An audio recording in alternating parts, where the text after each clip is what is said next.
بسم اللہ الرحمن الرحیم۔ السلام علیکم ورحمۃ اللہ وبرکاتہ۔ بالآخر ڈاکٹر شاہد مسعود نے دل برداشتہ ہو کر مایا ناز اور ہر دل عزیز پروگرام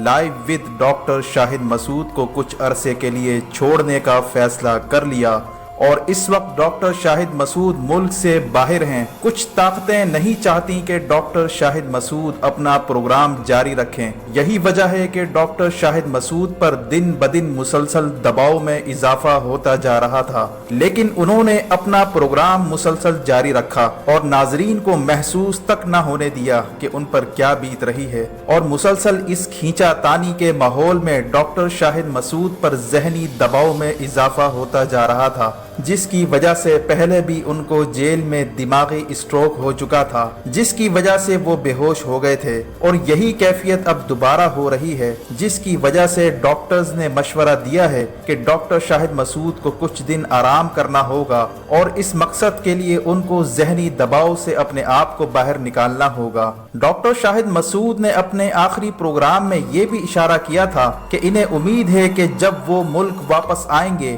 تو معاملات منطقی انجام تک پہنچ چکے ہوں گے۔ آخر وہ کون سے معاملات ہیں جن کی جانب ڈاکٹر شاہد مسعود اشارہ کر رہے ہیں؟ آخر وہ کون سی طاقتیں ہیں جو ڈاکٹر شاہد مسعود کو پروگرام کرنے سے روک رہی ہیں؟ مزید ڈسکس کرنے سے پہلے ہمارے چینل کو سبسکرائب کریں اور بیل آئیکن پر کلک کریں تاکہ ہر آنے والی ویڈیو کا نوٹیفیکیشن آپ کو بر وقت مل سکے۔ ناظرین کرام، ڈاکٹر شاہد مسعود جو ہر دل عزیز شخصیت کے طور پر جانے جاتے ہیں اور انتہائی اہم معاملات پر لائیو ود ڈاکٹر شاہد مسعود کے نام سے اپنا تجزیاتی پروگرام کرتے ہیں، اور ان کے تجزیات کو میڈیا کی تمام شخصیات بہت اہمیت دیتی ہیں، اور ان کی جانب سے کی جانے والی پیشن گوئیوں کو نہ صرف پاکستان میں بلکہ بین الاقوامی سطح پر بھی کافی سنجیدہ لیا جاتا ہے۔ ڈاکٹر شاہد مسعود وہ شخصیت ہیں جنہوں نے بین الاقوامی سطح پر تھنک ٹینک بنایا تھا، لیکن کچھ وجوہات کی وجہ سے وہ سلسلہ جاری نہیں رکھ پائے، پھر پاکستان آ کر اپنا پروگرام جاری رکھا۔ ڈاکٹر شاہد مسعود کو اپنے کیریئر کے دوران مختلف حالات کی وجہ سے مختلف ٹی وی چینلز میں کام کرنا پڑا، لیکن انہوں نے اپنا مشن نہیں چھوڑا۔ ناظرین کرام، ڈاکٹر شاہد مسعود کا مشن کیا تھا؟ وہ مشن یہ تھا کہ اسٹیٹس کو کے خلاف جدوجہد کرنا اور وہ حقائق عوام کے سامنے لانا جو عام طور پر میڈیا نہیں دکھاتا یا میڈیا کی پہنچ سے دور ہوتے ہیں۔ ڈاکٹر شاہد مسعود کے کام کی نوعیت کچھ اس قسم کی تھی کہ اپنے اور پرائے کی جانب سے تنقید اور دشمنی کا فرق کم ہوتا جا رہا تھا، کیونکہ جن معاملات کو یہ اٹھاتے تھے ان میں سے اکثر معاملات کا تعلق مقتدر حلقوں اور اسٹیٹس کو کے کرتا دھرتاؤں کے ساتھ ہوتا تھا۔ اسی طرح پاکستان کے سیاسی ماحول میں جیسے جیسے سیاسی حدت اور گرمائش تیز ہوتی جاتی، ڈاکٹر شاہد مسعود کے تجزیات کی حدت اور گرمائش میں اتنا ہی اضافہ ہوتا جاتا۔ یہی وجہ ہے کہ مختلف اداروں اور سیاسی جماعتوں میں بیٹھی بدماشیہ کو یہ بات بالکل پسند نہیں ہے کہ کوئی صحافی یا کالمنسٹ یا کوئی تجزیہ کار ان کی خفیہ پلاننگز یا رات کے اندھیرے میں کی جانے والی ڈیلیں جو عوام سے پوشیدہ رکھی جاتی ہیں ان کو سامنے لائے، اور ڈاکٹر شاہد مسعود کا پوشیدہ رازوں سے پردہ اٹھانا ہی مافیا کے لیے موت بنتا جا رہا تھا۔ یہی وجہ ہے کہ مختلف سیاسی ادوار اور بدلتی حکومتوں کے باوجود ان کے دشمنوں کی تعداد میں کمی ہونے کے بجائے اضافہ ہی ہوتا چلا گیا۔ ڈاکٹر شاہد مسعود ہمیشہ اس کامن اینٹیٹی کی بات کرتے تھے جو ہر ادارے اور ہر سیاسی جماعتوں میں موجود ہوتی تھی، اور وہ ہر دور میں اقتدار کی بیساکھیوں کے ساتھ چمٹی رہتی تھی۔ یہی وجہ ہے کہ ڈاکٹر شاہد مسعود کے ساتھ ہر حکومت کی کسی نہ کسی لیول پر مخاصمت چلتی رہتی تھی۔ موجودہ حکومت جو تبدیلی کا نعرہ بلند کیے اقتدار کے ایوانوں میں داخل ہوئی، لیکن ساتھ ساتھ اسٹیٹس کو اور پرانے نظام کی دیمکیں بھی اقتدار کے ساتھ چمٹی نظر آئیں، جس پر ڈاکٹر شاہد مسعود نے کھلم کھلا اظہار خیال کرنا شروع کر دیا۔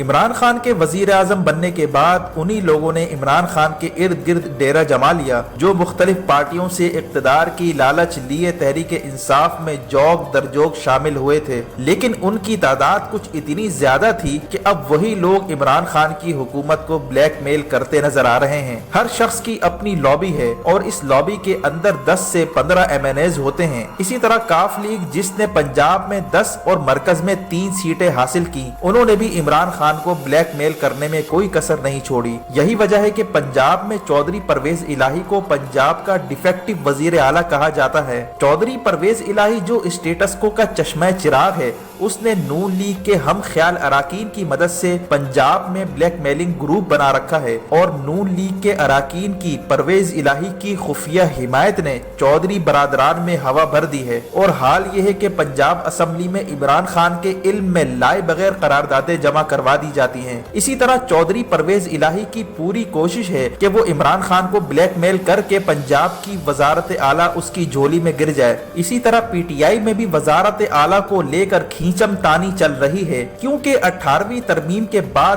زیادہ تر پیسہ صوبوں کے پاس جاتا ہے، لہٰذا آج کل وزیر اعلیٰ بننے کا فائدہ زیادہ ہے بنسبت وزیر اعظم بننے کے۔ اقتدار کی اسی چھینا جھپٹی میں تبدیلی کا نظریہ کہیں غائب ہو کر رہ گیا۔ ان تمام صورتحال میں ڈاکٹر شاہد مسعود ہی وہ واحد شخصیت تھے جو اسٹیٹس کو کی کالی اور جمی ہوئی کائی کو اتارنے میں مصروف تھے، لیکن یہ بات اقتدار میں بیٹھے بلیک میلر وزراء کو پسند نہیں آئی، جس کی وجہ سے ڈاکٹر شاہد مسعود پر نون لیگ کی جانب سے قائم کردہ جھوٹے مقدمے کو آگے بڑھاتے ہوئے انہی وزراء نے پی ٹی وی کے وکیلوں کے ذریعے ڈاکٹر شاہد مسعود کے خلاف جھوٹے گواہان اور جھوٹے جعلی دستاویزات جمع کروائے، جن کی وجہ سے ڈاکٹر شاہد مسعود کو جیل کاٹنی پڑی اور اس دوران ان پر ذہنی ٹارچر کیا گیا۔ ذہنی دباؤ میں رکھ کر ڈاکٹر شاہد مسعود کے بولنے، سمجھنے اور سوچنے کی صلاحیت کو ختم کرنے کی سازش کی گئی، جس کی وجہ سے وہ بے ہوش بھی ہو گئے تھے۔ ڈاکٹرز نے ان کو مشورہ دیا کہ وہ ذہنی دباؤ سے نکلنے کے لیے کچھ دن آرام کریں اور پروگرام نہ کریں، لیکن ڈاکٹر شاہد مسعود نے جیل سے باہر آنے کے بعد فیصلہ کر لیا کہ ہر حال میں پروگرام جاری رکھنا ہے، کیونکہ اگر پروگرام بند کر دیا تو یہ اس بدماشیہ کی جیت ہوگی جو چاہتی ہے کہ حق کی آواز کو دبایا جائے۔ اسی لیے ڈاکٹر شاہد مسعود نے اپنا پروگرام دوبارہ شروع کیا، لیکن رفتہ رفتہ ان کو پھر سے انہی شخصیات کی جانب سے دباؤ کا سامنا رہا۔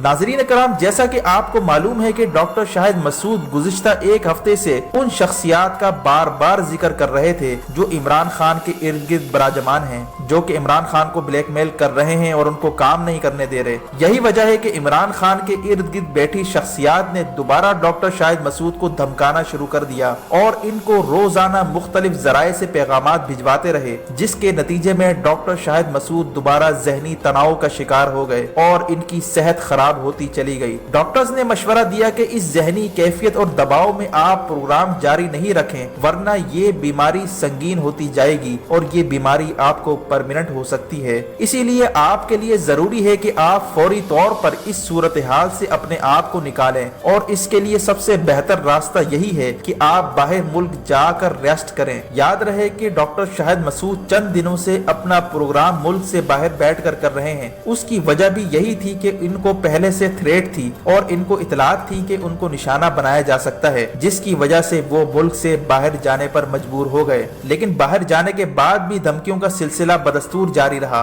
اور ڈاکٹر شاہد مسعود کے بقول جب انہوں نے عمران خان سے ملاقات میں ان لوگوں کی نشاندہی کی اور شکایت کی کہ آپ کے وزیر اعظم ہاؤس میں کچھ ایسی شخصیات موجود ہیں جو انہیں دھمکاتی ہیں اور جعلی مقدمہ ان پر قائم کرنا چاہتی ہیں، تو عمران خان نے یقین دلایا کہ وہ ان کے خلاف کارروائی کریں گے۔ لیکن بقول ڈاکٹر شاہد مسعود کے کہ یہ شخصیات ابھی تک بدستور اپنے اپنے عہدے پر بیٹھی ہیں، جس سے یہ تاثر ملتا ہے کہ شاید وہ شخصیات عمران خان سے بھی زیادہ طاقتور ہیں، یا پھر یہ شخصیات عمران خان کو بلیک میل کر رہی ہیں کہ اگر ان پر ہاتھ ڈالا گیا تو حکومت کو مشکلات درپیش ہو سکتی ہیں۔ اسی طرح ڈاکٹر شاہد مسعود نے یہ بھی ذکر کیا کہ عمران خان کو اس وقت سخت مزاحمت کا سامنا ہے۔ عمران خان کے منشور میں سب سے بڑی رکاوٹ ان کے ارد گرد بیٹھے وزراء ہیں جو پرانی بدماشیہ کے ساتھ ملے ہوئے ہیں اور انہی کے ساتھ رابطے میں ہیں اور انہی کے ایجنڈے پر کام کر رہے ہیں۔ اسی طرح عمران خان کی کابینہ میں ایسے وزراء ہیں جن کی پوری کوشش ہے کہ وہ عمران خان کی حکومت کو ناکام کر دیں۔ ڈاکٹر شاہد مسعود نے اپنے پروگرام میں یہ بھی انکشاف کیا تھا کہ شریف برادران اور زرداری اس وقت NRO کی پوری کوششیں کر رہے ہیں اور پیسہ دینے پر رضامند ہو چکے ہیں۔ اسی طرح تیسرا سب سے اہم ایشو جس کا ذکر ڈاکٹر شاہد مسعود گزشتہ 4-5 دنوں سے کر رہے تھے،